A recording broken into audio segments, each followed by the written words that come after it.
يا مساء الخير على احلى متابعين، ازيكم يا حبايب قلبي؟ النهارده رجعت لكم تاني بوصفه جميله جدا.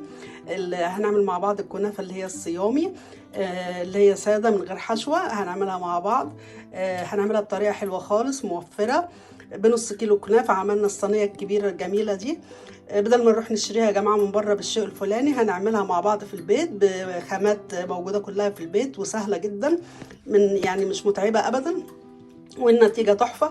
بالرغم ان احنا عاملينها بالزيت، بس بصوا الجمال بتاعها واللون. طبعا هو الاضاءة بصراحة ظلمها اخر ظلم يعني، لكن هي جميلة جدا جدا. يلا حبايبي بينا على الطريقة والمقادير. معانا المقادير بتاعتنا: نص كيلو من الكنافة انا لسه مطلعاها من الفريزر. لازم تكون متجمدة يا جماعة او طالعة من الفريزر، ما تكونش اللي هي الفريش، انا جايباها من السوبر ماركت. هنقطعها حتت صغيرة، مش هنفرمها خالص، ممكن تحطوها في الكبة بس ايه، ما تفرموهاش قوي. هنقطعها كده بالشكل ده. ومعانا طبعا نص كوبايه زيت، احنا نعملها النهارده صيامي او نباتي. لو هتعملوها بالسمنه ممكن سمنه بلدي طبعا تبقى افضل. هتعملوا مثلا كوبايه نص كوبايه سمنه بلدي. انا عشان بالزيت مش عايزه اكتر الزيت قوي، بس هي كده كويس قوي يعني، هي اكتر من نص. هقطع الكنافه معايا كويس كده، قطعها الصغيره.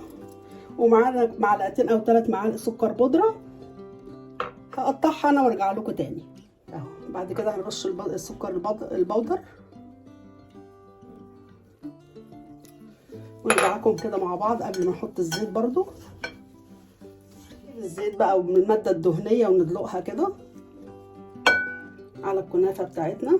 هي طبعا بالسمنه البلدي هتبقى حلوه قوي قوي. اهو برضو نفرك فيها وندعك فيها كده لحد. معانا صينيه مقاس الجدار بتاعها طبعا يكون واطي زي ما انتم شايفين، دي بتبقى مخصوصه للبسبوسه والكنافه. المقاس ده يا جماعه 32، ممكن مقاس 30 على نص كيلو، ده نص كيلو كنافه. هنحط فيها حبه زيت او ماده دهنيه، طبعا لو سمنه هتدهنوها كويس جدا بالسمنه.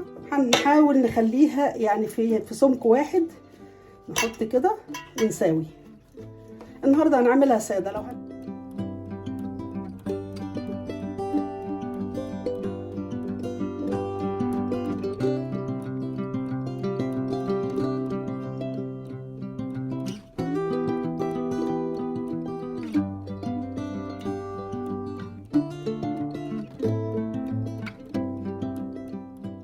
على قد ما تقدروا تحاولوا تخلوها كده متساويه، الحتت اللي نلاقيها فيها فاضيه من نحط فيها يعني كنافه، ونفرد كده ونحس بايدينا كده اهوت الحته اللي هي نحس ان هي واطيه شويه، نحط فيها كنافه. بس اهم حاجه يا جماعه زي ما قلت لكم الدوس اهو، ونساوي كده المنظر ده عشان تبقى كلها سمك واحد. عندك صينيه تانية اصغر من دي ممكن ندوس بيها اهو. بصوا لازم تدوس عليها جامد قوي قوي قوي كده لحد ما تتماسك مع بعضها اهو، متبقاش حته عاليه وحته واطيه. هجيب انا صينيه تانية بقى وادكها بيها. هي الصينيه معانا الصينيه بصوا اصغر منها ازاي، ومعانا كيس. طبعا لازم نحط كيس يا جماعه عشان مهما كان القعر بتاع الصينيه مش نضيف. وندوس كده بايدينا كده اهو بالشكل ده.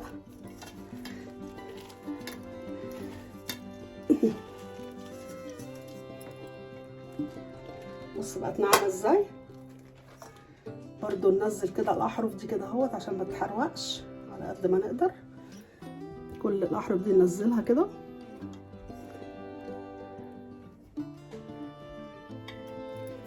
بقت ناعمه خالص بس هندوس عليها. الكيس بيتحرك معايا طبعا وانا بحرك كده.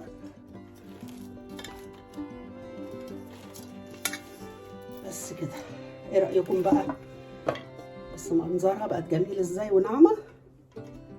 حطها في الفرن بقى، انا مولعه الفرن طبعا قبل منها ب10 دقايق كده عشان تبقى الفرن سخنه، ونرجع نشوفها مع بعض. انا طبعا ما عملتش السيرب معاكم لان انا كنت عاملاها في القناه، هحط لكم اللينك بتاعه اسفل في صندوق الوصف. السيرب بتاع الحلويات اللي هي الكنافه والقطايف والحاجات دي يا جماعه بتبقى تخين يعني تقيل، غير بتاع البسبوسه بيبقى خفيف. فلو انتوا هتعملوه او تشوفوه عندي في القناه، هتحطوا كوبايتين سكر وكوبايه ونص ميه، تخليهم يغلوا مع بعض مع عصره ليمونه لحد ما القوام بتاعهم بيبقى سميك شويه، ما يبقاش خفيف زي بتاع البسبوسه. هنشوف الكنافه بتاعتنا بعد ما تستوي. ادي حبايب الصينيه طلعت زي ما انتم شايفين. احنا بنعرف انها استوت ازاي لما نلاقيها خلعت كده من الصينيه من الجناب، والجناب ذات نفسها احمرت. معانا صينيه اكبر من اللي احنا عاملين فيها زي صينيه البسبوسه او الحلواني، هنحطها فوقها كده. اهم حاجه طبعا نمسكها بمسكات لان هي سخنه جدا، نخلي بالنا يعني. نقلبها كده مع بعض لان احنا هنحط السيرب في قلب الصينيه دي.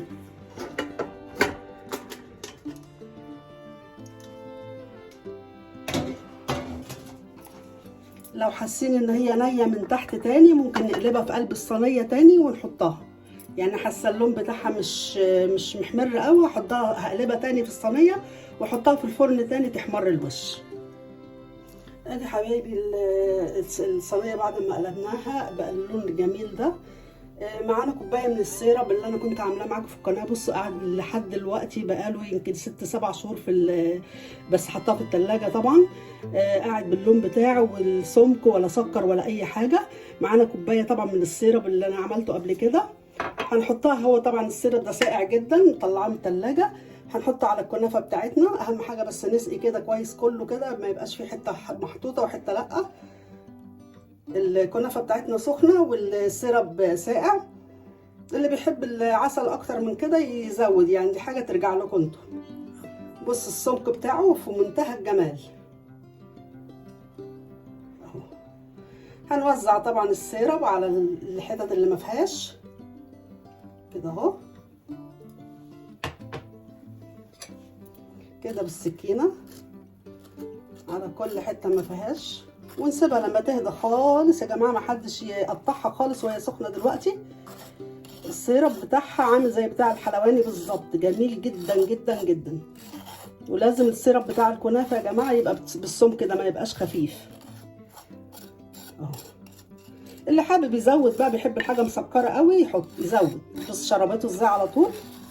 بصوا هقطعها لكم طبعا بعد ما تبرد خالص.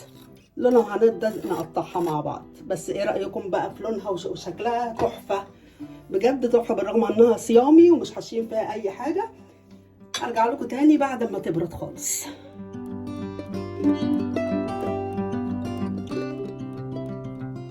دلوقتي حبايبي بعد ما بردت خالص تعالوا نقطع حته مع بعض كده. بصوا متماسكه ازاي وجميله.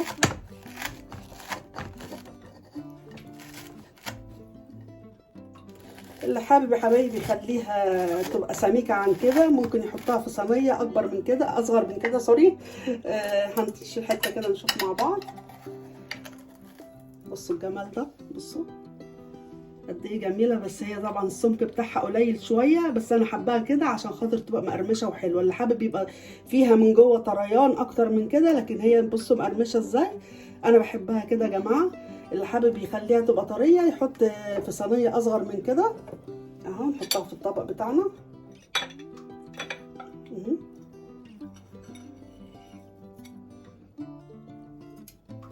بصوا قد ايه هي جميله. ايه رايكم في الجمال ده؟ تعالوا ناكل كده حته مع بعض. بص التماسك بتاعها وفي نفس الوقت مقرمشه وجميله اهي.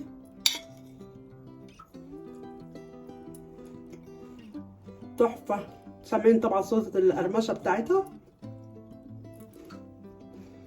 جميله جدا جدا. والسكر بتاعها حلو وقليل مش كتير، طعمها جميل جدا ومقرمشه وحلوه قوي قوي. لو حابين تعملوها بقى محشيه، تعملوها بالكريمه، تعملوها بالمكسرات، العلاوه هيبقى اكتر من كده، لان انا طبعا عامله نص كيلو على صينيه كبيره. وفي نفس الوقت انا مش حاشيها حاجه يا جماعه، بس هي طعمها تحفه بجد. اتمنى طبعا الوصفه تكون عجبتكم. لو عجبتكم ما تنسونيش بقى في اللايك والشير والسبسكرايب، واقول لكم سلام، باي باي.